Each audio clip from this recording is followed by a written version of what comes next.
Like we always do at this time, I go for mine, I get to shine. Now throw your hands up in the sky. I go for mine, I get to shine. Now throw your hands up in the sky. Hello everybody. Welcome again to another This Week in Startups. We have made it to 4 episodes and we haven't been canceled. Amazing. Wow, what a good run so far. 3 amazing shows. And good news, everybody. We had 2 sponsors as of last week. We've added a 3rd. We have sold out the sponsorships.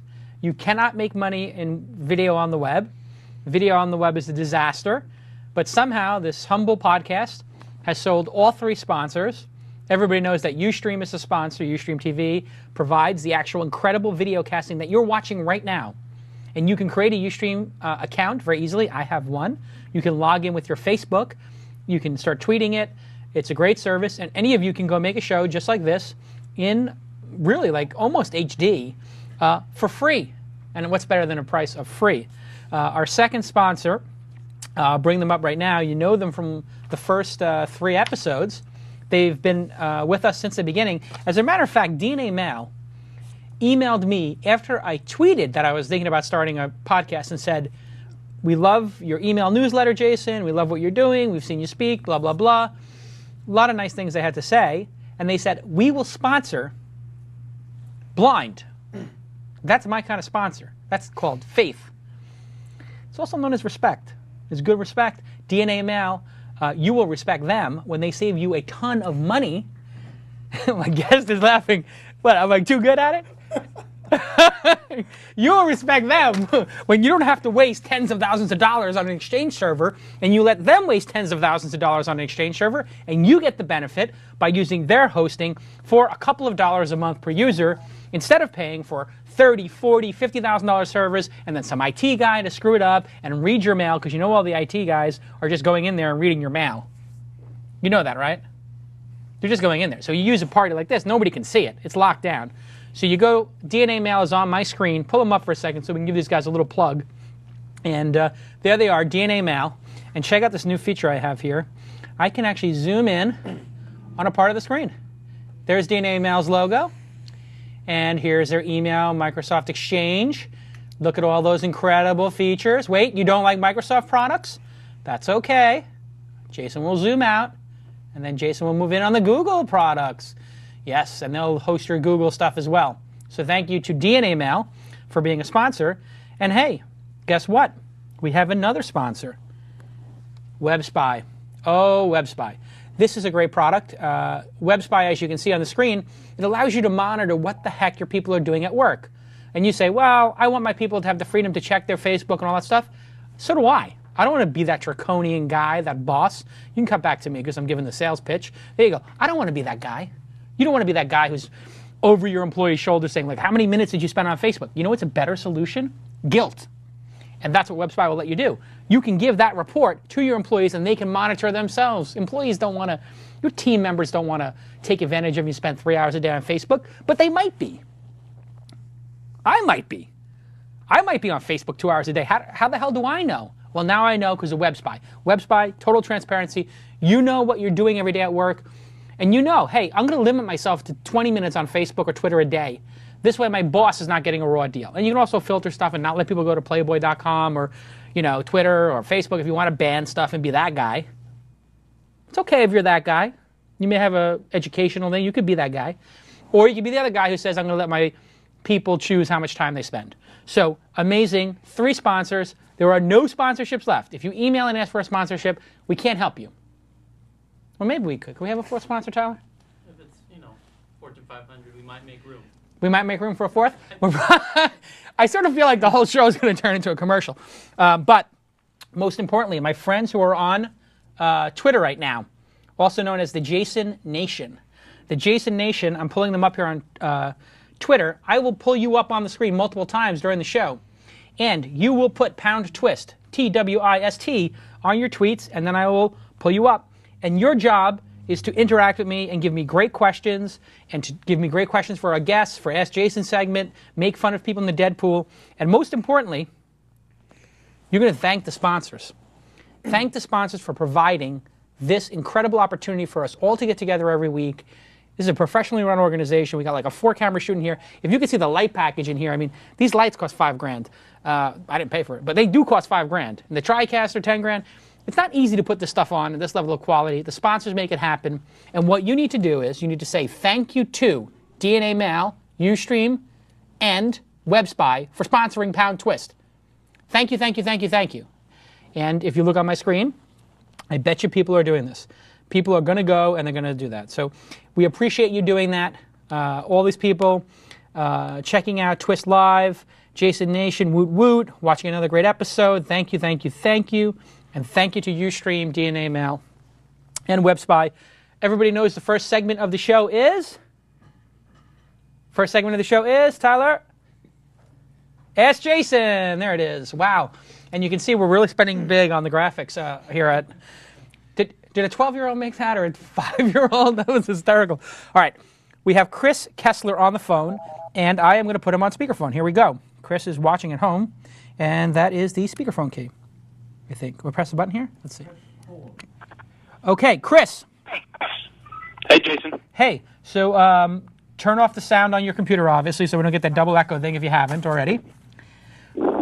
Thanks for calling in. And do we have Chris's level okay? Okay, Chris, tell me what's on your mind. You wanted to ask Jason something. So ask Jason. Yeah, so thanks for having me on the show. I love the podcast. It's now my favorite podcast of the week. So good job. Have you written, thank you, have you written a review on iTunes? You know, I haven't. I need to go do that. All right, Chris, well, there's a little quid pro quo. You need to go do a little iTunes, and you should go put something nice on my Wikipedia page. I would prefer if you put something like I dated Sharon Stone in college. But go ahead and let's ask your question. All right. So I'm a bit of a serial entrepreneur. I've had a lot of businesses, but we're getting ready to launch my first web-based business here in a few weeks. Okay. It's an e-commerce site. So unlike a lot of the sites and businesses that you've talked about with your other shows where, you know, people have been developing products and services that, are user-driven and things like that, I'm going to be making revenue off of people purchasing my products. So I'm basically a glorified, retailer on the web. Got it. And one of my questions is, in your experience, what is the most effective method for driving traffic to a totally brand new site and business? Organic, banner ads, paid search, whatever it could be. What has the highest ROI? What should I do? Okay, this is a fantastic question. How do I get traffic to my website? Everybody wants traffic. Traffic's the name of the game. Our guest today, who we're going to introduce after this, has 30 million people coming to his site every month. 30 million uniques. Pretty impressive. How do you get traffic to your site? There's 3 ways you get traffic to a site. Number 1 is direct traffic. That means somebody likes you enough to type in your domain name, like your Google or Facebook or Twitter or Engadget. The second is referral traffic. Somebody's linking to you. And the third is search traffic, paid or not, right? And there's also paid and other things like affiliate stuff. The best way to get traffic to your site is to do all of these things. You're gonna need to do all of them, and you're gonna need to become an expert at each. Now, which one works best depends on your business model. You have to figure out what your revenue is per 1,000 clients from each of these places. Your RPM, revenue per 1,000. So, how much does your product sell for? Let's start with that. Well, we're going to be selling a lot of products. So, the nature of our business is emergency preparedness. So we're selling anything from, food storage to water storage, anything a family needs to prepare themselves for earthquakes, like where you live, hurricanes, whatever it happens to be. So there's a lot of different products. So we think the average order size will be $100, $200. What do you think the average order size is going to be? Well, I think based on some of the competitors and some market research that we've done, it's actually probably going to be in the high hundreds, maybe even low thousands when people are buying complete packages. Okay, so let's call it $1,000 is what your average customer is going to spend. Now, if you're going to get 1,000 people to the website and you pay $50 for them, those 1,000 people to come, and you get 1 out of 1,000 people to buy, and you've got a $1,000 product, and your margin is 20%? Taking a guess here? Yeah, that's close. Okay. You're already in the black. You are one of the lucky people selling a high-end product. Therefore, you have a lot of room Now, also because you have a very high-end product, you should let other people handle this problem for you. Who are the other people? Affiliates. You know Amazon's affiliate program? Are you familiar with that? Yes. Yep. Okay, so an affiliate program for you means you say, I will give you $50 for every person who buys this package, or I'll give you 10% of every first-time customer, 7% of every second-time customer, whatever it is. And there are people like LinkShare and other affiliate programs that will actually manage the entire affiliate process for you, and they actually have entire audiences of people who do this for a living.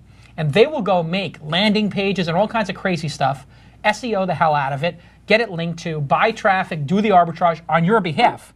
So you absolutely have to go to the affiliate route. That is a no-brainer. Then, a lot of your stuff is going to be newsworthy, I believe. And there's a lot of how-to possibilities here. The best traffic you can buy is free traffic. Aha.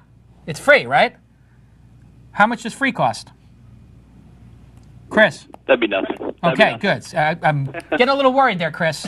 You're doing the math. Free? I'm taking notes. I'm taking notes. Okay. Free, what's recorded too. You don't have to worry too much about that. Free plus free equals? Trick question. That's free again, yeah. Free again, correct.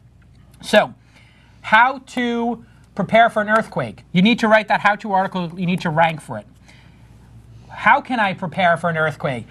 All these different things. You could buy multiple domain names. You could buy preparingforanearthquake.com. You could buy howtoprepareforanearthquake.com. You could do a video, put it on YouTube, put it on Break, put it on all these different sites, and do super distribution. So you can get in the content creation business and then put your ads on it. So there's another possibility. Build great content and SEO it. SEO it means try to get links for it. Then you got the affiliate programs, and then another great thing for you to do is to buy traffic. Go in Google AdSense and put in your product, pay per click, and figure out where you can get some arbitrage. If you're paying 25 cents a click and you get 1,000 clicks, you just spent how much? 25 times 10? 250 bucks. There you go. 250 bucks for 1,000 clicks. If 10% of the people or 1% of the people were to buy, that's 10 people, $200 each, you're doing really good. You're so lucky. Most people have dorky websites that make it $2 CPM. And they have a very hard time buying traffic. You can actually buy traffic and make it work. So, wow, you're in great shape. Affiliates, number 1. Landing pages, content, videos, number 2. 3, buying traffic. If you don't know how to do any of this, you can find people who will do this on your behalf. And there's a great website. It's called SitePoint Forums. It's like a forum. SitePoint Forums. I'm actually going to bring it up here for a second. In this SitePoint Forums is a lot of these kind of like SEOs, and I like this site. And you go in there, and these are like people talking about, as you can see here, I'm going through their titles. What chore is your bane? Articles, using nofollow, PHP, getting fresh ideas. There's all kinds of different stuff in here, from the actual building of a site and hosting and managing it and buying traffic and selling websites, e-commerce, legal issues. This is the website for people who are basically slugging it out day in and day out like you are. And I suggest you go to SitePoint Forums and just listen in. Be a lurker.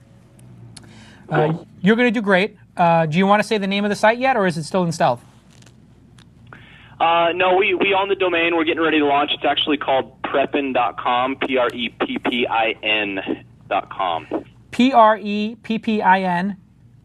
preppin.com. That's it. Like I'm prepping for the worst. Exactly. This is a great domain name. So you've done a really good job there. Did you have to buy that domain name, or was it available? No, we were lucky. It was available. Wow. You're in good shape, kid. You're going to make a lot of money. I don't know what the competitive landscape is like, but when you get that affiliate thing set up, email me, and maybe we'll put some affiliate stuff on Mahalo, because we could probably help. And if we were getting a $100 commission for every sale, we'd be motivated. So really... Yeah, no, that'd be great. I think you do. Another quick question for you. Yeah, go ahead. You've obviously launched a lot of businesses, so how do you know how much, like what percentage of your revenue or of each sale or whatever that you should be stashing away or storing away to reinvest in the business, just in case, the economy hits you wrong or whatever? How do you know how much you should be storing away and reinvesting? It really depends on how dependent you are on the business for your daily cash flow, right? Is it a hobby or is it your day-to-day? And then where you're at in your career. My first business, Silicon Valley Reporter, we had basically a month or two in the bank. My second business, Weblogs Inc., we ran not monthly, but maybe quarterly, quarter to quarter. And then this business I run year to year, and I've raised a lot of capital. So it really depends. You don't have a business with a large overhead, so you're lucky. But I always like to have 6 months rainy day fund, a year, but that's just me. And I'm old, and I'm risk averse, and I like to be able to sleep at night. So I think having 6 months or a year is a good number. Okay. Yeah, I mean, what's it going to cost to operate this business? $25,000 a month, $10,000 a month? Do you have to actually store the products? You know what? A lot of the products we're selling, the manufacturers will do drop shipping for us, but eventually I think we'd like to, be able to package them and brand them all ourselves and do that. But for starting off, it's just going to be a lot of drop shipping. So have you raised money for this yet? We actually haven't. My brother is the programmer. One of my other co-founders is SEO operations sales, and then another friend of mine is, a big hit designer. So we've been able to put this thing together without any investment right now, and we're going to see how it goes. So you're all doing it in your spare time? Yeah, we all have day jobs, so this is all after hours. This is a really good idea. I will give you $25,000 for 30% of it. Well, you know what? That might be something we have to consider. Okay, consider it for the next 15 seconds. If you say yes, we're going to do the deal. How do you like this, Tyler? I had no idea, but this is a brilliant idea. I would put $25,000 into this right on the spot. Without even checking the competitor. Well, I mean, okay. I'll tell you what. I would put $25,000 as pending due diligence. So what do you think? Yeah. Pending due diligence and pending some internal discussion with the rest of my founders, I think, yeah. There you go. So this could be... What answer is that? No, I think that's an answer of, let me see if I can take Jason's public offer and double it. Don't go shop my deal. No, seriously. I have a Twitter and a following. I got a TV show. I could be doing... Hey, everybody go to preppin.com. There could be an earthquake, and you're going to need to be protected. You're going to want to prep your family. Do you want your family at risk? Preppin.com. No risk for your family. I got 30 million visitors. I'll give you 15,000. Okay. Chris, this is awesome. If you want, I will invest. I'll be the seed investor. I'll put $25,000 into it for, 25% of the business. I'll take the risk, and that will give you some money to maybe get some inventory or buy some ads. You let me know. You had a great question, and thanks for calling in. Thanks, guys. Love the show. All right. Thanks, pal. Talk to you soon. Yep. And that's how we do it here on This Week in Startups. Now you know my real motivation, angel investing. Okay. That was fantastic. Let's move to the two-shot, and you'll get to see my guest. My good friend Keith Richman is here. Keith, welcome to the show. Thank you for having me. Keith, for those of you who don't know, and now you guys can do whatever you want with the switching, Keith is the CEO and founder of Break.com, which is BreakMedia. But the domain name is Break.com. It's BreakMedia.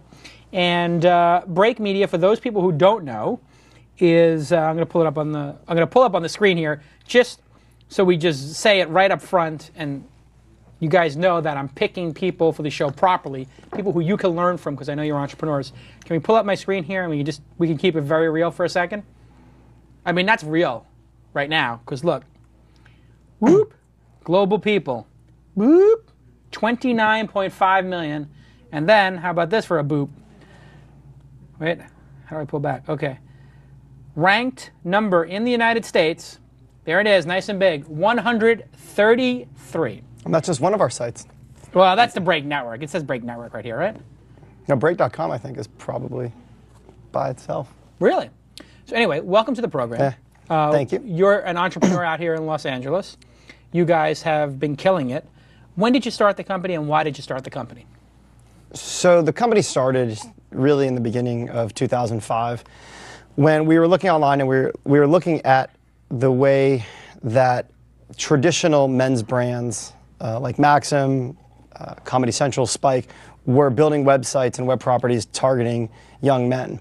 And we saw a real opportunity to get into this space and provide a better user experience, quite honestly, and a more traditionally male-focused editorial voice. And so we looked around, and my partner and I, we found a website we really liked called big-boys.com. no joke, end of 04, we called them up. We said, we love your site. This speaks to us as what we think Maxim should be speaking to us online. And this is, you got to remember back, you would remember, but you would go to Comedy Central and watch a video and they had a pop-up player that maybe would load, maybe it wouldn't load. Maybe you got to download Real Player, crashes your machine, and then nobody watches video. Right, and then and Maxim was sort of the same way from an editorial standpoint. It was really cleaned up in a lot of ways. It wasn't being truly what they were like in 1999 or 2000. And so we saw an opportunity to take this website, which we really liked the editorial voice behind, and start growing it and growing it and growing it from there. So we partnered with the guy who owned the site back in, who lives in Huntley, Illinois. Eventually, we just bought it from him, although he still works with us and he's our partner. And we started growing it from there, just never trying to be YouTube on the video side, really just trying to stay focused to a core male audience, speak to them, understand them, and provide them entertainment every day. And so, did you raise capital for this business, or did you fund it yourself?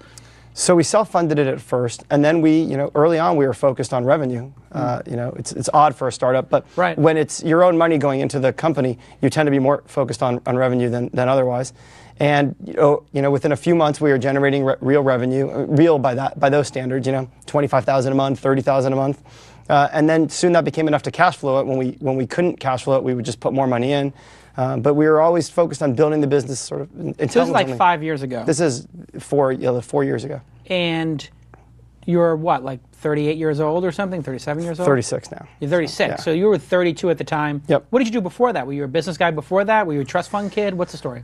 So in the 90s, I was up in Silicon Valley, and I worked at a company called Classifieds 2000 that Excite bought. And then I helped start a company called BuildPoint that eBay bought. Sure. And then I helped start a company called OnePage that Sybase acquired in 02. So this is your fourth company. Yeah, third one that I was really deeply involved in. Classifieds 2000 was early. And so at that point, did you need to start another business, or were you well off enough that you could just retire? I was looking to have fun more than I was looking to make a ton of money. You can always have more money, in theory. But it really was motivated by the fact that I really loved going to these sites every day, and I felt like the world was fundamentally changing. It's an article I keep trying to get someone to write, so if there's a journalist watching, called The Nipping Point, because I really believe that Janet Jackson's nipple slip was a seminal moment in online video, because everyone who missed it on the Super Bowl, who wanted to recatch it again, went to the internet looking for it. And that's what happened to me, and I woke up in the beginning of 2004 and was like, I don't know when video got better, but I distinctly remember before Lazy Sunday, nip slip. And Lazy Sunday was a year later. And what YouTube did, something that no one else really was doing in the space, because we had all kind of been around. What YouTube did was blatantly, offer people a way to upload content and share it. In other words, steal it. Well, I don't know. It was, or pay for someone's bandwidth. So forget the actual type of content it was. It was very expensive. Bandwidth was expensive those days. Right. So they had the guts to eat the $100,000 bandwidth bill. Right. And $100,000 or $1 million. And then eventually our bandwidth bill at that point was $50,000, $65,000 a month. So theirs must have been from day one almost $100,000+. Right. And so that was a risk that nobody who was really bootstrapping it in the space at that point wanted to take. And nor were we ever envisioning ourselves being video sharing. Right. But I really do think that suddenly video quality got better. A lot of people went online looking for video back when Janet Jackson's nipple slipped out. And that was personally, I started really playing around in the space at that point as well. Interesting. And so the site has got a ton of traffic. And because it's this demographic, does it do phenomenally well in terms of advertising? I'm looking at the site right now. I'm pull it up for a second. And there's a Jagunda, huge ad for Cuervo Silver. And then another big ad here for, I guess, a movie coming out. And then a GTX commercial. And then a brake pole here with, yes, I guess, hello.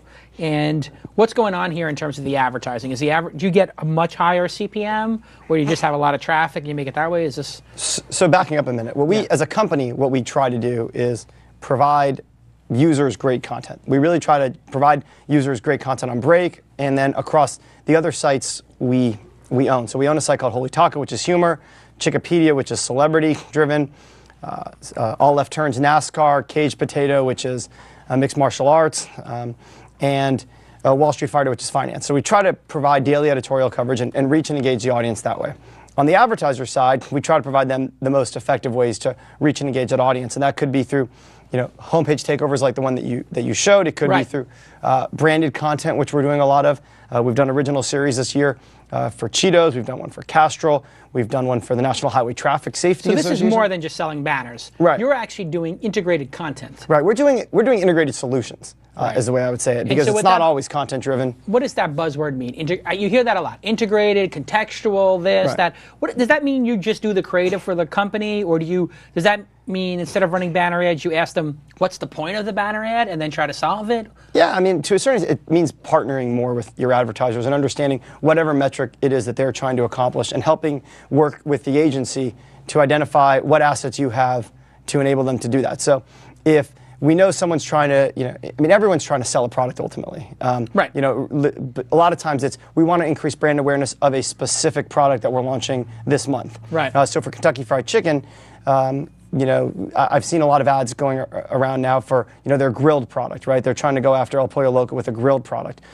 So maybe for them, if they were going to do an ad buy, it would be something around, the grilled specific stuff. If it's Castrol, we want to be associated with car myths. And it's, what way can we do that? Through a combination of editorial, through a combination of banner, through a combination of original content potentially. Can we help them achieve that and then demonstrate those results? One thing we've done. So that's part of the key of it is you spend extra money building this stuff for them, and you get to show them the results. So now, does that mean they pay for you to make that content, or are they paying a sponsorship fee, or do they pay on success? How do you charge for that? Because it's not just a CPM, right? Yeah, I mean, it's a package. Typically, it depends what elements are in there. But the way the results are driven, a lot of it is research. I think what's really interesting is the bigger you get, the easier it is to offer advertisers more benefit. So we're willing to self-fund a $30,000 research study, a $10,000 research study, to demonstrate that the money they spent on us was effective. And then we can use that to demonstrate to other advertisers that it was effective as well. What's an example of one of those studies, and how do you do it? So typically they don't love it when you talk about it. But I mean, a type of study. Yeah, call it like instead of Cuervo Gold, call it Cuervo Schmold. Yeah. Yeah. So a great example would be they would sample your audience beforehand, and they'd say what is the awareness of either Break's audience or the network of sites that we sell ads for of this product beforehand, and then when the campaign is done, they'd run another survey that says, what is the awareness of it and what is your intent? Would you buy this product? Would you recommend this product to your friend? Would you, when you think of this product, what do you think about? So it's, would you buy it? Did we get our message across? Would you recommend it to a friend? That at its most core is what it is. Now, when you say pay for the study, are you doing the study, or are these like these third-party companies that do the studies? Traditionally, you do it with third-party companies. And who are those companies? So the most popular is Dynamic Logic. It's been around forever, I'm sure you know. But nowadays, almost every research company is in it. So ComScore will run it, Nielsen will run it. You can name it. As a user, if there's a Dynamic Logic ad thing going on for Cuervo Gold, let's say Cuervo Silver or Especial, how do they do this study? They email people, or they put one of those little pop-up boxes that says usually take a survey? Pop-up box, yeah. So some percentage of them take that. You sample how many people? 10,000 people? 1,000 people? It's not even. It depends on what they're trying to accomplish, but it's usually just a few hundred to a few thousand, yeah. And then they put the question about Cuervo somewhere in the middle of a bunch of other questions, so you don't know it's about Cuervo. Right. And then here, the Cuervo ad, if we can pull it up again, I'm assuming these guys are a major advertiser. That's the Pandora. That's mine. Okay. The Cuervo here, is this an example of somebody who's doing something deep with you, like, would you say? Yeah, I mean. Okay. And so here I click here, and it starts telling me the temperature, I guess, of what this should be. The whole page is fading out. And then, boom, they have the whole takeover. And it says, new Cuervo is, I guess, 24. So now that I've done that little thing and I've interacted with it, the chances of me saying Cuervo Gold is great and it's smoother if it's 24 degrees goes up. Absolutely. And now, is that what they wanted you to get? And people said the 24 degrees, or did you just come up with that? I mean, I can't speak to this campaign specifically, but I mean, we didn't make it up. So clearly they're going in that arrangement. Right. But that's only one way that we do it. That's a homepage takeover. If you click on the, go back to the site for a minute. Yeah. Well, I wanted to ask you just for a second here about this one. I almost missed this ad on the right. It's very hard to see, but what exactly are we looking at here? Your car can go fast in reverse as in drive. So you're taking a poll, and there happens to be a supermodel there in a bikini, and it's a fact or a myth. And so if I pick... I think it's a myth, but yeah. You think it's a myth. I think it's a myth, too. I'm going to click it. And most people think it's a fact. And then watch the video. So now, in order to see it, to get the answer. Now, so now you got me for 3 clicks, and you had, yeah, okay. And then here, look at this. Wow. So you made the show for them. Right. We're going to settle an argument What? with me and my girlfriend about just how fast you can drive in reverse. I love movies with crazy driving scenes, especially when the people drive like lunatics Wow. in reverse. So this is kind of fascinating. I think we get it. In every Burt Reynolds movie. So you made them a series of videos, and you did the ads and everything. So now, if somebody's just selling ad units, they've got to compete with you. I think we got that. We can come Right. back. So, But it's not just that. I mean, if you go, there's another great execution. real oh, okay. quickly. Let's go back. Just because it shows you the breadth of stuff you can do using Flash nowadays.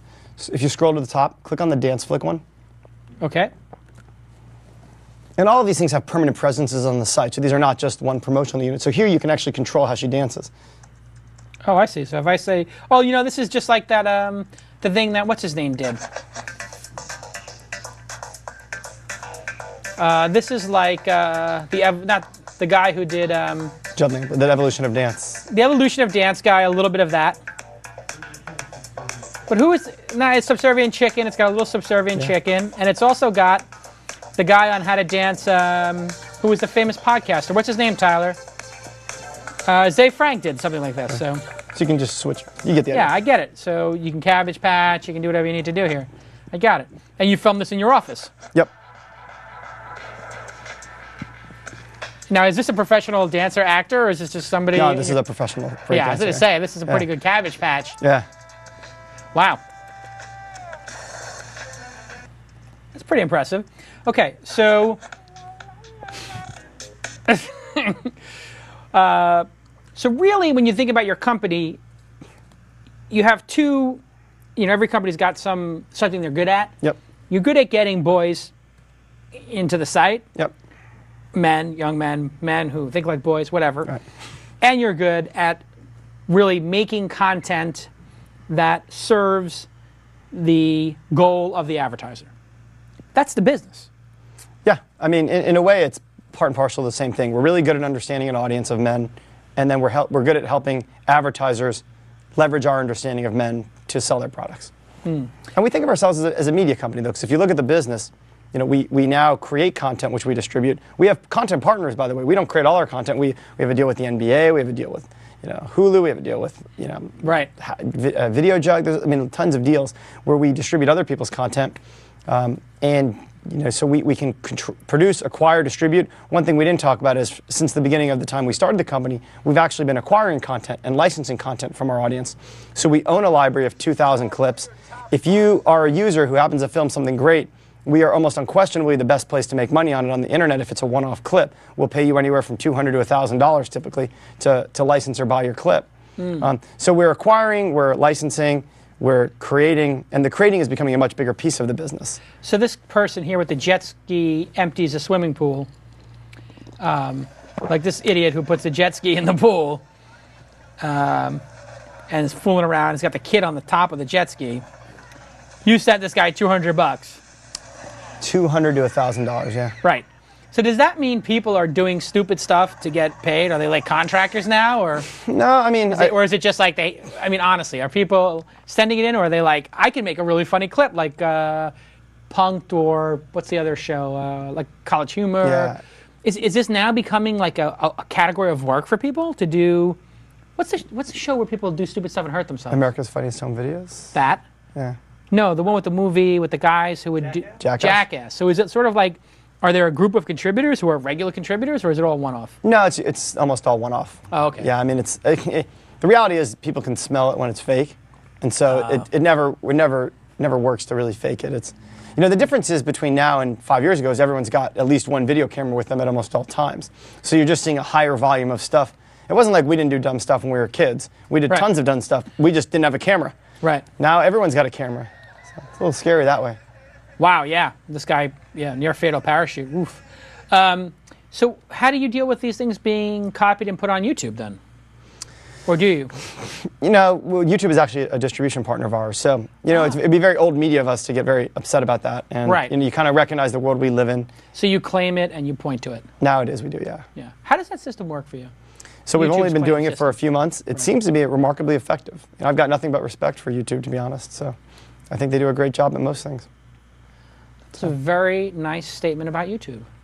Well, I mean, you think about the challenges they face. I mean, it's not my business, so Right. but I mean, they basically have the entire world syndicating or distributing content through them. Right. That seems remarkably challenging to make everybody happy, so they do what they can. Yeah, so now to explain that system to people at home who don't understand what I just mentioned, on YouTube, if you actually are a premium content provider and you own content, you can look for copies of what's been stolen and then claim them into your account. Yep. Is that correct? Yeah, so you can upload however much. The burden is on you, which Right. is the problem, but there's no way around that, I think. Right. But you can upload 1 clip or 10,000 clips or 1,000,000 clips, and they will systematically match it against their database. And you can either tell them to take it down, and which it will be taken down, or you can say, I just want credit for the monetization of this. Ah, so I take the Break.com clip, which didn't belong to me, I put it up. Right. You get an alert and can claim it and just say, leave it up, let Jason post it. Right. Jason's not upset at me anymore. Right. And I'm getting the money. Right. Well, Jason's not getting the money. We would get the money. Right, but I didn't put it up for the money right. reason. Exactly. Because you can't be a partner there and steal stuff. So won't this solve it for everybody? To a certain extent, I mean, then the question is who can monetize content better? You know, if you're Ah. ESPN or if you're us, I mean, there's no doubt that a view on our site is worth materially more than a view on YouTube. Sure. So the question is it an But incremental yours- audience for you that you were never Or is had? it destructive? Right. Right. So you could be doing revenue destruction. If I'm the NBA and I put everything on YouTube Right. and everybody watches it there, I immediately give away half my revenue to them, or a third of the revenue Right. at best, as opposed to it being premium content on ESPN.com, who actually pays me a license fee. Correct. It's like the Hulu question, which is, you know, if someone watches something on Hulu versus television, the networks are definitely worse off. Are they really? I thought the CPMs were higher. It might be higher, but I mean, again, this is not my realm of expertise. But Right. if there were 14 minutes of commercials, you know, 10 years ago, each with 2 spots, 28 commercials, and now there are 4 spots, it has to be 7 times higher. And I don't think the CPMs are 7 times higher. Yeah, good point. Hey, here we are here on This Week in Startups. I want to remind you guys, you can ask a question to Keith Richman, the CEO of Break.com, which is a huge Jagunda site, by just going to Twitter and typing in your question and then putting #twist at the end. So tweet your thoughts and just, you see it right there, right here, right there. I got to get used to that. Twist. Boom, boom, boom. That's cool. simple. Let's just see what people are saying in here. Jason just offered some dude $25,000 for 30% of his startup. Yes, thanks, Alex Live Mag. Good watching it. Say Frank did the flash dance thing. That's correct. Wow. Everybody's basically tweeting that you're on the show. Oh, and here comes a question. Let's see. In real time. Can viable businesses be built around Twitter? What are your cautions? I guess that's to both of us, but I'll let you take it. What are you doing with Twitter to build a business, and is it having an impact? So we're using it as a marketing vehicle primarily, and it's not abundantly clear what the impact is yet. It's very clear that there's some big opportunity there, though. You know, whenever Ashton Kutcher, you know, tweets one of our videos, we definitely see an impact. So impact is traffic 1,000 is up. people or 100,000 people? So the biggest one was about 40,000 people over the course of a couple of days, which is meaningful, though. Well, that's 2 million followers, and 40,000 means 2% in 2% open rate, which is pretty good. Yeah, in a 2-day period. So maybe it has a tail, maybe not. Who knows? Who knows? So it's very clear that if you have reach, something can be accomplished. Here's a great question from Cloud79. He asks, hey Twist, I'd like to know, and I'm pulling up his page here, and he gets a little plug. He's in the consultant networks for his tech-pal.net. And everybody go follow Cloud79. That would be a good tradition if everybody, when somebody asks a question on the site, like Cloud79, who has 403 followers, everybody who's on the show should follow him so that they can join the family. And he asks, hey Twist, I'd like to know when and how Keith decided to partner content on TiVo. So if you're a TiVo subscriber and you have one of the advanced series of boxes, you can actually subscribe, and we syndicate out a compilation of clips to TiVo. Oh.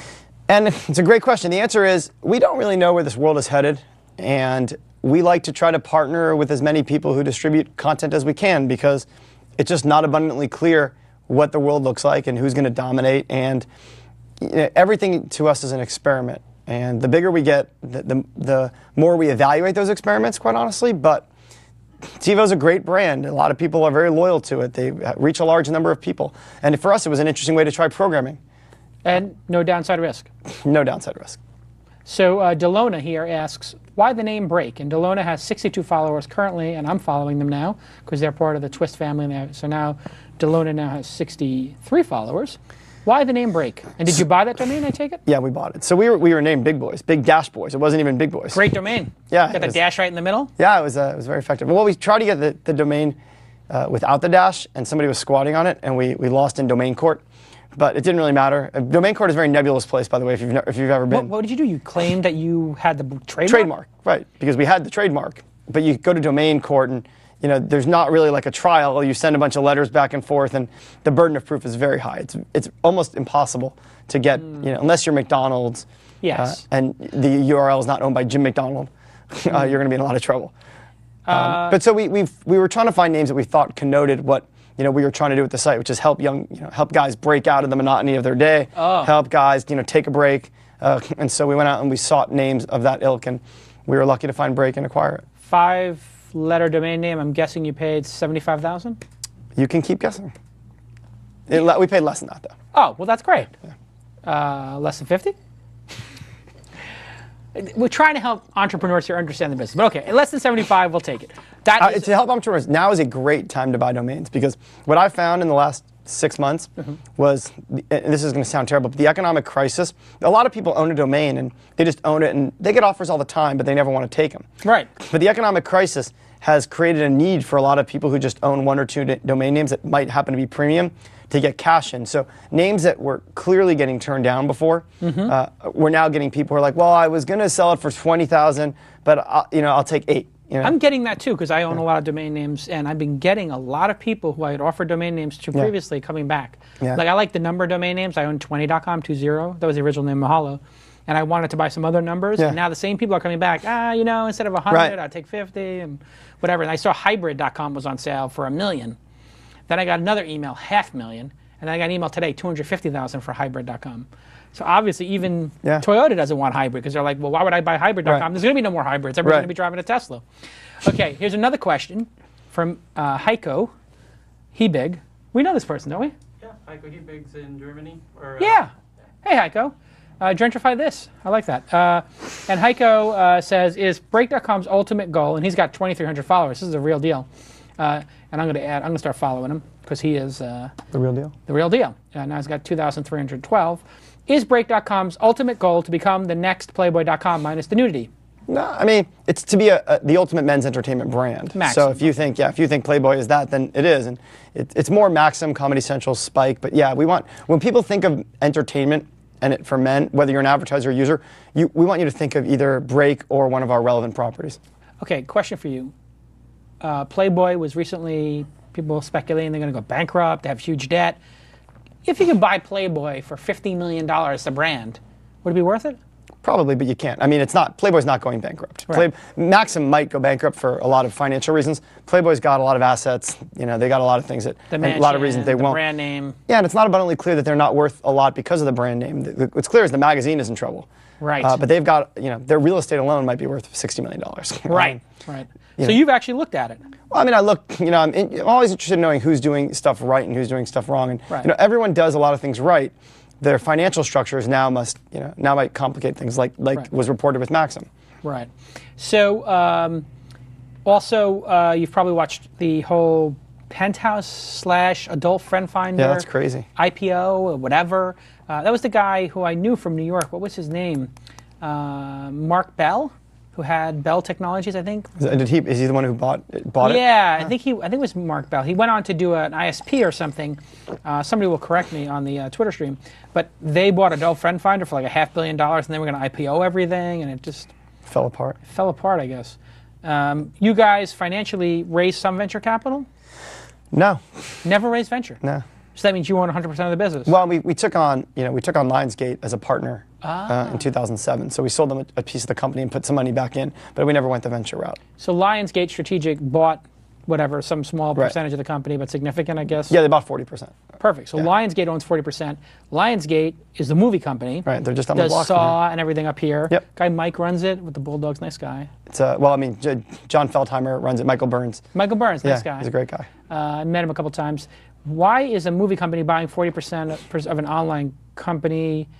doesn't seem exactly in their kill zone, a little bit outside of it. Why? Just because they're cash rich and a public company? No, I mean, what we had wanted was a studio relationship to help understand the business, and what they had wanted was, they have a lot of content, a lot of it's targeting young guys in particular. Yep. They didn't, they've always been run very lean and very tight, and they didn't really have a digital group Right. To speak of at that point, and so they thought it would be a great way for them to be able to explore distribution of content, explore ways they can create content for the web. And we thought it'd be great to understand, how, as we were becoming more and more of a media business, to understand how a media business actually operated and what the economics were of that. Because the reality is, we were not media, we were not entertainment people, we were technology people. Question for you: how's it worked out? They're great partners. It's from a strategic standpoint, they've been very helpful where they can be, and I think we've tried to be very helpful to them back. It's like anything else. They've got their business to run, and we've got our business to run. And so, Right. as you'll find with strategics in general, everything that seems like a good idea runs into, half of them run into issues just because they're much harder to get people to do if it's not anyone's job to do them. So let's take a final question, then go to news. This is a great question from Nathan Talley. Nathan Talley, who has 42 followers right now, but now counts J. Cal as a follower. Nathan Talley, who's from Nashville, Tennessee, and likes beer, film, music, and the Boston Red Sox, nobody's perfect, and movies, has a question. What's been your biggest misstep? Let's say at Break, and then for your life. Take both. For my life. Well, business life, as an entrepreneur. I'm not saying, whatever. Didn't sell in October. No. So Didn't sell in October. Didn't sell last summer. The biggest mistake for Break, I think we were early on. We had a great nucleus of a business, and I think we probably could have actually even more aggressively invested in the business. But we were still not sure what the world was going to look like. Right. And I think as successful as we are, we might even be farther along had we not, been just, we were trying to bootstrap it. Maybe taking money might have been a better strategy in certain cases, because we were making investment decisions based on, do we want to put in $100,000 or do we want to do something else with $100,000 Right. if we needed the money? And, at the time, it seemed like the right thing to do, and maybe it wasn't. So I just wish we had overinvested, and now I think we tend to overinvest a little bit, even today, just because of, we're confident in our ability to execute. We think we've got great people in place, and if we're wrong, at least we're quantifying what we're wrong on. So, mistake not going big enough. Yeah, Possibly. early on. Yeah. Easy to say Yeah. when things turn out right. But an equal number of entrepreneurs, both of us, who went too big, and they don't exist anymore, and they don't control their companies. They Right. go wash it out. What I was going to say is there's some happy medium there, Right. which is you don't want to overspend on everything, but you got to really think about what might move your business. And a really smart a guy named John Fram, who is a VC at Maveron. Okay. I was having lunch with him a couple years, maybe 3 years ago now, and I was talking about how the recruiter was going to be $50,000 for this or that, and I didn't know if I want to hire him. He's like, always hire a recruiter for top line revenue. Like if it's a sales guy, and you're going to get someone, you can replace them later. Yeah. And I'm like, always hire a recruiter for top line revenue. Right. And I went and I did it and got a great guy, and it's just, and I wish I had done it a year earlier instead of wondering about the $50,000. Yeah, I understand that, but it's also a process. You have to admit, like, as an entrepreneur, you gotta feel your gut, and if you're gun shy about recruiters, there's some people who are just like, oh my God, I need a receptionist. I gotta get a recruiter. Right. Like I have to pay $10,000 to get somebody in here to clean the the fax machine. Clearly, you're right. Clearly, you're right. You got to make smart decisions within that realm. Okay, so now it's time for the news, which means we should have a little slide here for the news. Whoa, look at that photo. And now, the news with Shira Lazar. Looks like it should be on Break. I've seen that photo before on Flickr or something, on your website. Okay, Facebook, is that your Facebook photo? And actually, that's a great segue for our first news story. Go ahead. Facebook OpenID. Of course, the big news this week, Facebook announced that it's implementing OpenID, so you'll now be able to link your Facebook account to your Gmail account, along with those from other OpenID providers. So guys, what type of implications do you think this is going to have? This is a good idea. I mean, Facebook was waiting to do this because they wanted to see if they could avoid it because it's better for them not to share their login. But now I think they realize the world is moving in this direction. There's absolutely no choice. So you're going to be able to log into almost any service with any other ID.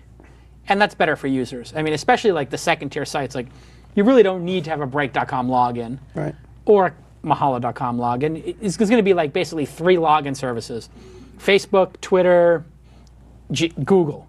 And you'll log into everything with those. And that makes it easier for everybody. And the only thing that sucks for people who are building those second tier sites is we don't have your email address. So how do we communicate with you? So for example, on Mahalo, you start answering questions. Great. You got into the system and you can answer questions quicker. Or you get into Break, you can upload videos quicker. Yep. But how does Break email you to let you know that you can make money? Or how does Mahalo email you to let you know that we have a new feature? We can't. And so it's going to put more power into the bigger sites. Yeah, you lose control almost, a bit of You do, but control. it just puts the onus on you to provide value for someone to registering, which is, if you tell somebody can make $2 by answering a question, when you have them on your site, then they'll, likely give you their email address if they're going to be providing an answer as part of that. And you just have to think about your user experience and your registration process and what information you absolutely need to collect much more intelligently. Does this compete with Facebook Connect at all? Well, Facebook Connect is using Facebook to log into any other site. This is using Gmail to log into Facebook. So I think Facebook is probably in a position where everybody has signed up for Facebook who's going to. So it's very convenient for them to say now, okay, everybody can log in with other services. Had they said this from the beginning, that means that Facebook wouldn't have the emails of all those people. So it's very convenient for them to all of a sudden, after they've reached their peak, say, oh, we're going to support it. But if you're a publisher, you'll likely integrate both because the social media aspects of Facebook still make it beneficial to allow someone to log in with their Facebook account. Sure. So I mean, if someone watches a video on Break and rates it, we can then in their feed through the Facebook Connect say this person just rated that video. Whereas with OpenID, it's not necessarily as simple. Right. Today. So everyone wins in the end, hopefully. I think users win. If users win, they use the internet more, they trust it more. Better for everybody. I mean, how many people are screwing around looking for their password for a site, trying to remember their passwords? Yeah. One system of passwords, will make it easy for your mom or your uncle or your cousin who's not into it as much to participate in more sites. Participation goes up, it's better for everybody. So rating sites on Break, answering sites on Mahalo, and answering questions on Mahalo Answers, I'd rather have them participate than forget their password and not. Yeah. It's funny, it feels so 1998 with Microsoft Passport, though, right? It is Microsoft weird. It's like 12 years later, we're finally there, sort of. Yay. Microsoft Passport could have easily had this, and the reason they don't is because they were idiots. And they made it only work with ActiveX and these other things, and it was 20 steps to get it to work. They should have just made it work on all standards. It would have been so much easier. They made it so difficult. And when you created an account, you had to create a mail account. Remember that? Yep. So the only way to have it in the wallet, right? You had to have a Hotmail account or a Live account. I don't know if I got Hotmail or Live. I can't log in. It's a good lesson for entrepreneurs. Like if you try to add agendas onto your product may not have mass adoption. The reason Twitter and Facebook have done is because they're not trying to add a million agenda items like we're going to block other browsers from this. Or Apple has got like a major agenda, right? Like we don't want you to use other headsets with the iPhone. We're going to try to stop other headsets. We're going to try to stop other applications. We're going to try to stop file formats, all this kind of nonsense. It's always short-sighted. Well, arguably Facebook had an agenda too until Twitter made them abandon it, right? That's right. I mean, their agenda was to keep all the content in there, even the stream there was locked down. So this is the paradigm shift, and the paradigm shifts come so much quicker now. You would think Facebook would be able to keep it locked down for 5 years. Right. Twitter came right in, and this is why antitrust is so antiquated. Like, what is an antitrust going to do against Facebook? By the time they even recognize as an issue, Twitter's come along and said, you suck. Yep. We've got a better option, Facebook. And Facebook is smart enough, because Zuckerberg's on it, to say, you know what, you're right, we do suck. There's different uses for Twitter and Facebook. That's right. And that is a perfect, actually, segue into our next story involving Twitter. Comscore released its worldwide numbers, revealing that Twitter's global unique visitors in April was a whopping 32 million. That's up from 19 million in March 2009. And this all means, folks, that Twitter has officially moved past Dig, LinkedIn, and nytimes.com. So where do you think this is headed? Is it sustainable? Add a zero. What? Add 10. 10. Yeah. In 3 years, you can add a zero. Twitter will have 300 or 400 million people. globally. That's my belief. Yeah, it feels very AOL keyword to me sometimes. I was, like you're watching ESPN and it's like, follow us on Twitter. I just remember, look us up, AOL keyword ESPN. Right. So there's a lot of challenges. It's definitely got the potential to get much larger, but it's so easy to screw it up when you're at this scale and you have so many stakeholders, and eventually they're going to want revenue, and there's going to be so many things that can change it, and all of those things potentially doom it. But with absolute certainty, most people come in very skeptical to Twitter and find themselves actively enjoying it and using it more, which means it's got a lot of potential to do exactly what Jason says. Yeah, I think Ad Zero is probably what's going to happen. Don't believe your own hype is what I would. What do you distinguish as a Never trend? get high on your own supply. Yeah. There you go. Well, what do you distinguish as a trend versus something that's going to be long term? Yeah, that's a great question. I mean, obviously, the trend is Ashton Kutcher's using it, and it's on CNN, and that's all hype, sure. But people are signing up, their friends are signing up, and I know when I was late for a meeting recently, somebody sent me a direct tweet that they were running late. Okay. They didn't text me on my phone number because they don't have my cell phone number. They didn't email me. They direct messaged me on Twitter because it's much easier in the global phone book to type D. Jason Calacanis. As a matter of fact, almost anybody I'm following is going to be able to do that. So it really makes it so much easier. I think they've won already, so yeah. No big deal. Yeah, but you would have said that, but you might have said that about Facebook a few months ago as well. Whereas, well, I think everybody will have a Facebook page, and now they're over 100 million uniques. So, But they're going to use them for different reasons, Facebook and Twitter, I think, in the end. yeah, Facebook feels more like. Do you go to Facebook less now because you spend so much time on Twitter? Correct. Mm-hmm. So, yeah. So in a way, they've lost, right? Arguably, they've lost. But I do go to Facebook because it uses real names, right? And I can search for people a little bit easier with the global directory, and for sharing photos and stuff like that. Yeah. And then Twitter is just sort of for one-offs. Like I don't really use that for, like, seriously communicating with people. If I want to, like, I wanted to get in contact with somebody from Home Depot recently, right? So I wanted to talk to them about a Mahalo business thing, and I was just like, search for their name on Facebook with the word Home Depot. There they are. I added them as a friend, and they actually got back to me in the same way LinkedIn does. So I feel like the use of real names is a critical thing versus handles. So it just feels Twitter's more casual, LinkedIn, Facebook more business. But they've clearly lost something because Twitter succeeded. I mean, there's clearly some level of threat there. Facebook is still. The argument which you said is really interesting, which is the whole real name concept, which is if Facebook Connect works, what does that do to transparency on the web? Because you have to use real names in that.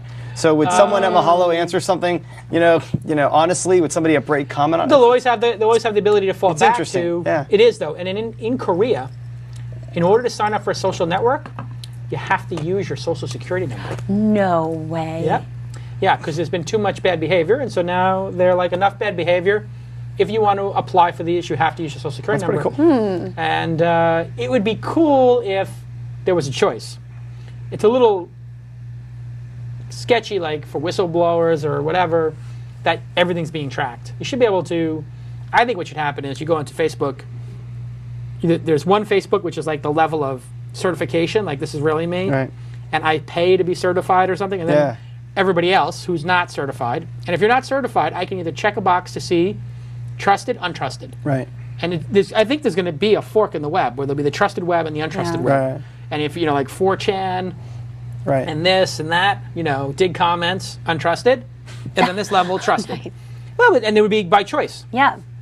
Okay. North Korea you're talking about, right? Yeah, North Korea. No web or web. And not to continue the never-ending stream that is Twitter news, Biz Stone also confronted the big question on everyone's minds on his blog, and that is advertising.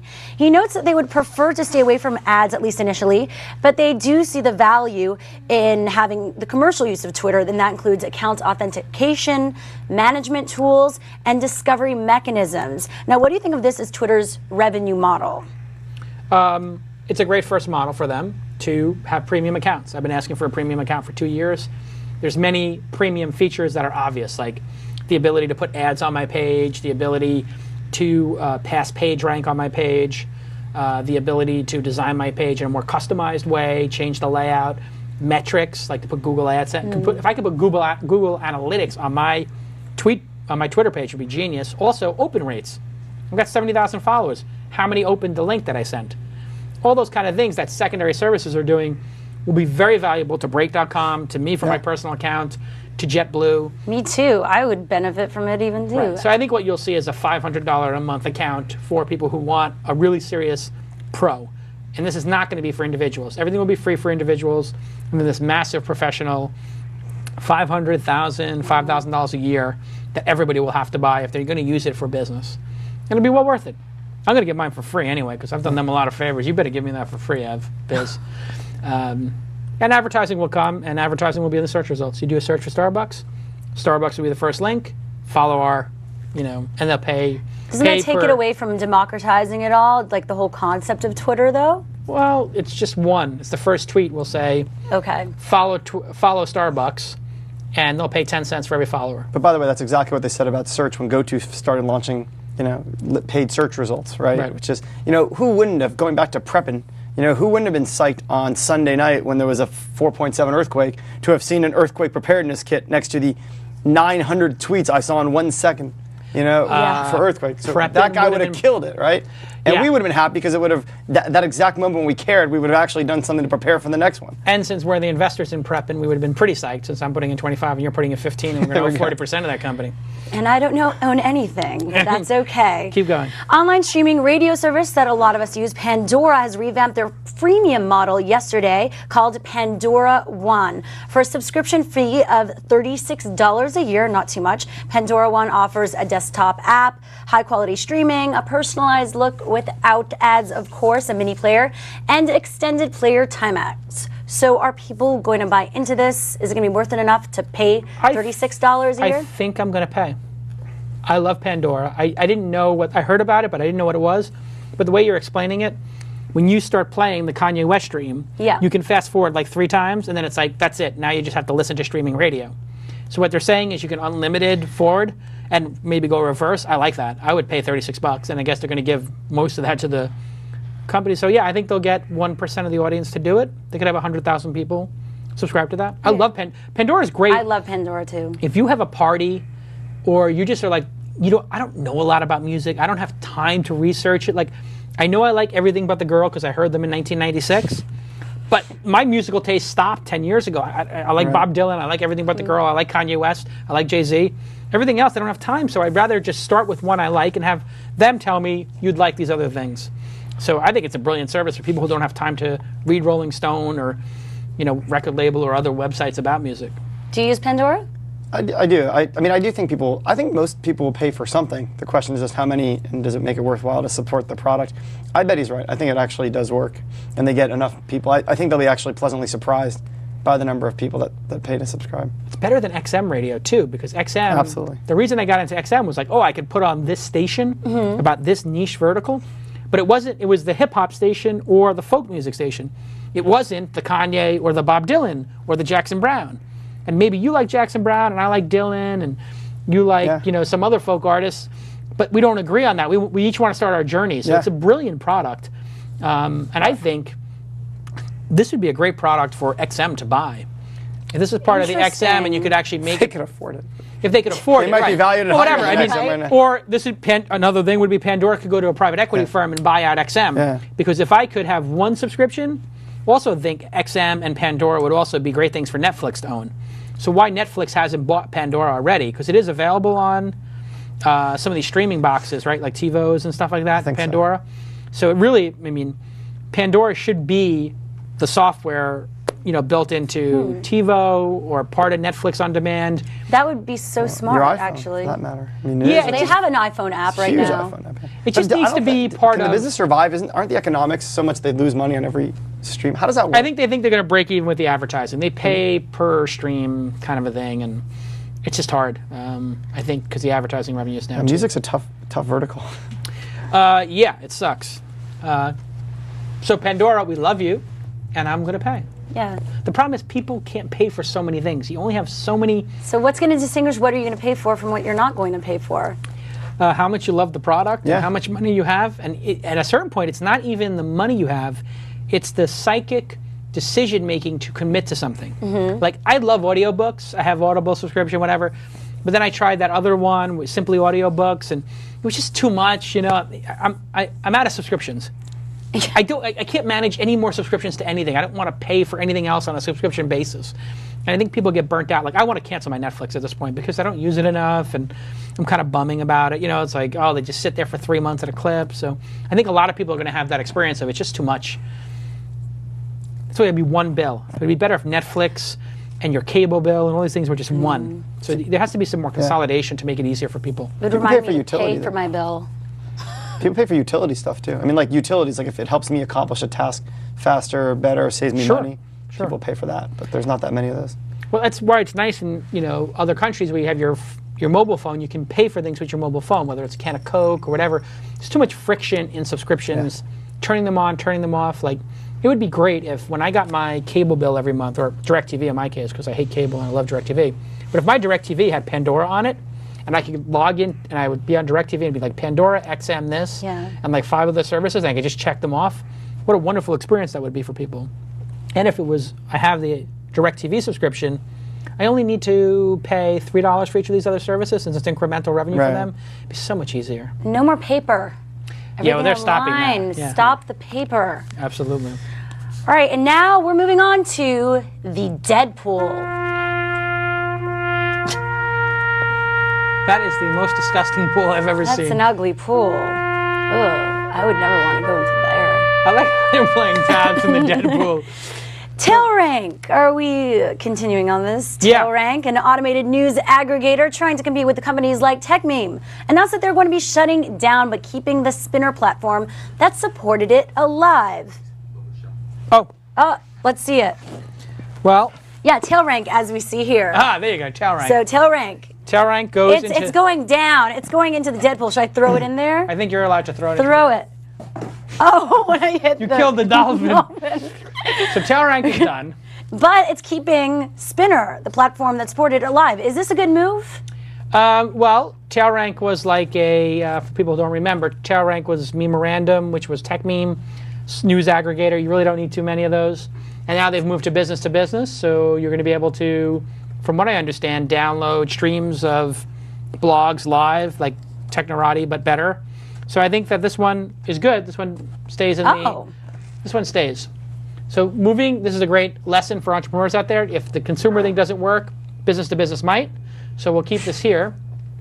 They're alive. And is there news about Project Playlist? Yes, we're moving on to that. Another potential here we Deadpool go. news. Project Playlist, as you just mentioned, which you talked about. Yeah. You talked about it in the Deadpool segment before. They announced that their CFO, Michael Sheridan, is hidden the highway and has officially resigned. So how do you think, Jason, you guys, how do you think this affects their situation?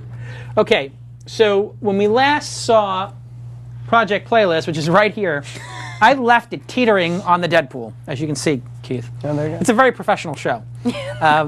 So Project Playlist was teetering. You're hurting the turtle. The turtle was holding it up. But now that they've lost their CEO and CFO, I think we can say with all confidence, Tyler, what do you think?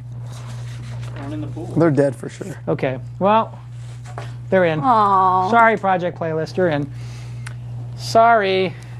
They're done. They're toast. I mean, come on. Number one, you lost your management team. Number two, you're helping people steal music. Not a good combination. And you're being litigated against by music companies. Yeah, it's pretty much Not a good start. what the music industry does is they wait for you to get popular. Yeah. And they're like, oh, you're popular and you've raised venture capital? Now we're going to teach you a lesson. It's sort of like, well, I don't know how to bring this up, but in organized crime and other illegal activities, they'll let you do a little bit of like skimming off the top, or you're doing something, you're selling where you shouldn't be selling stuff, or maybe you're running numbers where you shouldn't be.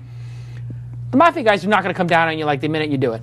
They're going to step back, they're going to let you think that you're okay. And then 4 months later, something happens and you trip. And you fall and you went on vacation and nobody knows what happened to you. That's what the music industry does. It's totally gangster. It's awesome. Yeah. And they're doing really well. They've done it to everybody, so It's obviously working for them. Yes.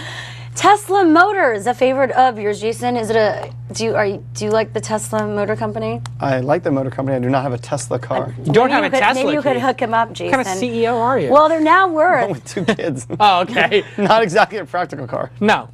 They're now worth an estimated $500 million after an investment company from German automobile giant Daimler AG, the makers of Mercedes-Benz. They invested in them. They announced this week that Daimler has taken a 10% stake in Tesla worth $50 million, and that added on to $350 million in federal loans that has been informally approved.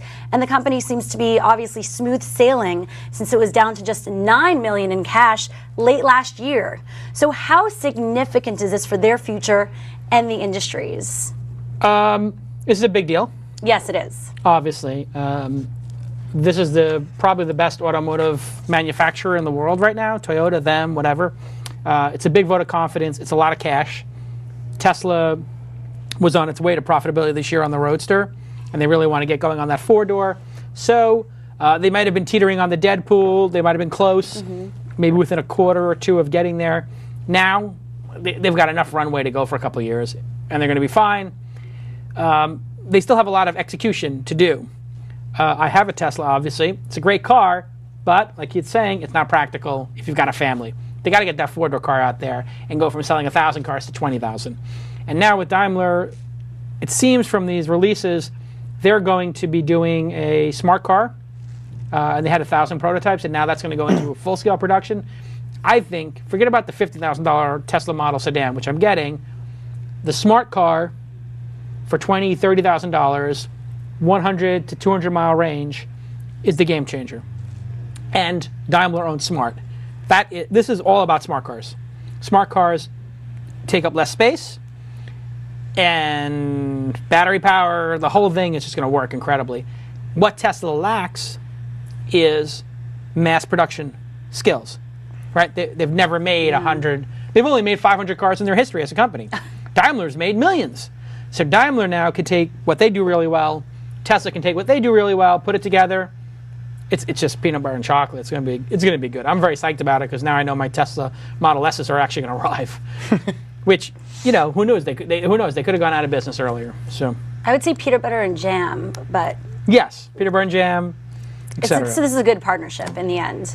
Huge. I think my prediction is Tesla will IPO within 2 years, and either right before the IPO or right after the IPO, they'll merge and or be bought by one of these companies. It's pretty clear that Tesla's got a pretty good lead on the batteries and the control and experience. As a brand, I don't know if everybody wants to buy a Tesla. Building a new label is hard. And what does Tesla mean to people? Is it just wonky tech people? It's still to be determined. But Mercedes, we know what that means to people. Yeah.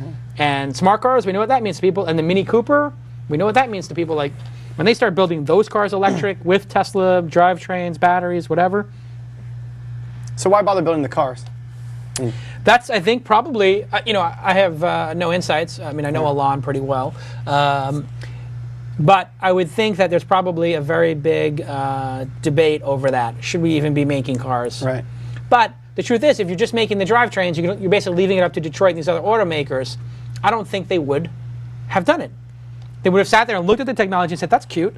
Right. And we'll build 500 of them. So it's almost like a poker game. Have you played poker?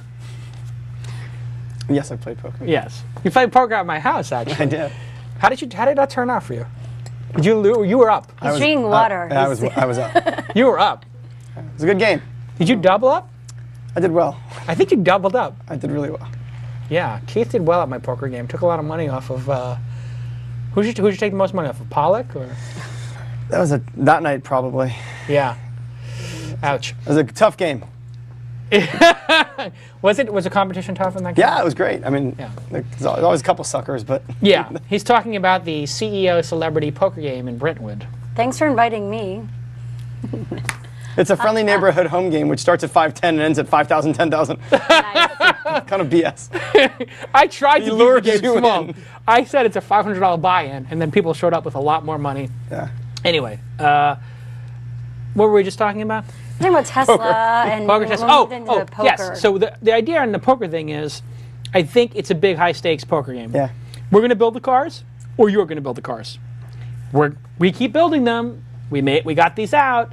You want the drivetrain, and so if they don't push by coming out with their own car and threatening the core business of the automotive companies, they're not going to be incented. The only reason GM is doing their Volt, which is a disaster, it's like a 50-mile range or something insanely stupid like that. Like, they're just embarrassed now. Tesla is embarrassing the automotive makers by actually getting these cars on the road, which is awesome. They are the, kick in the ass of the car companies. And now, one of the car companies is smart enough to realize, hey, people really want these. We have no choice but to embrace this. We're going to embrace it.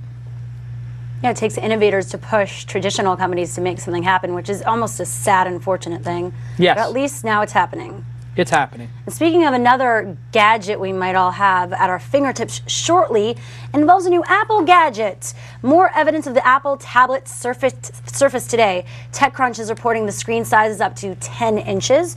Operating system based on the iPhone OS. Pricing somewhere between $500 to $1,000. Launch date has been pushed from this fall to early next year. So is there a market for this? Are you going to be buying it? The tablet? Apple tablet? Yeah. I mean, I really want to hate Apple products. I do, personally. But the problem is they all seem to work really well together. And they're so great for entertainment. And they're just so much easier to use on almost every functional level. So they kind of suck you in. You find yourself first with an iPod, and then it just works a little bit better with an Apple. So you buy a Mac, and then you find yourself, I really like to get some of these videos on my television. And next thing you know, you buy an Apple TV. And I literally hate Apple. And now I have a whole house outfitted with Apple gear and an iPhone. And I don't know how it happened, but it's just a better experience. Yeah, and here's a fake picture, I guess, of what it might look like, which I think this is a photo of like half of a laptop just thrown on its side. It looks like to me, but clever enough. Yeah, I've been saying this for a while. Mid-sized computing is coming. Netbooks show that people want it, and it's very convenient when you're at a game or in your car or at a cafe. The Kindle has shown this, on a plane. People want to, and if it has a little thing on the back that you can fold out, watch a movie, do some light email, surf the web. If you're surfing the web, the way I do here on the show, and using Twitter, I don't need a keyboard. I don't need a full keyboard. And if this thing has a keyboard that comes with it, like if you can take a USB keyboard or one of those folding keyboards, which is probably what it will come with as an accessory, is a folding keyboard. It'll be just wireless keyboard right there. But imagine if it comes with a folding keyboard, which is quite possible. So they have like one of those fold-over keyboards that's like this big. So you go on a road trip, you got this thing, and you're reading your newspaper, and I'm watching a movie on the Southwest flight, and it's got Wi-Fi on the flight now. It's like an AT&T commercial. You will. Yeah. Then I get to my hotel, and I pull out the back like a frame, and it's standing there, and then I just go, boop, open a keyboard, and I'm like, oh, I can type a full email. Yep. I can get to 2 paragraphs. But if I want 1 paragraph, then I just pull out the keyboard. So you don't think it will be like an iTouch where the keyboard is part of the on the I'm screen? sure it will have that ability. Yeah. But that's hard to go mainstream. That's why most guys will not, or most people will not use an iPhone who are serious about business. They'll use a BlackBerry because they can't get to paragraph 2. Yeah. I mean, you can always tell the people who have an iPhone because their emails are like, I don't, Susan. And it's like, what? Or, the spell check messes it up. The formatting's off.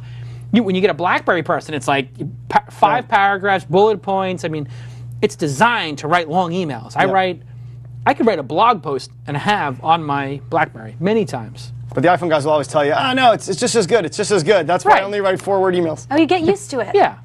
No. You don't get used to it. No. You just don't. That's it. Steve Jobs told me that, actually, that you get used to it.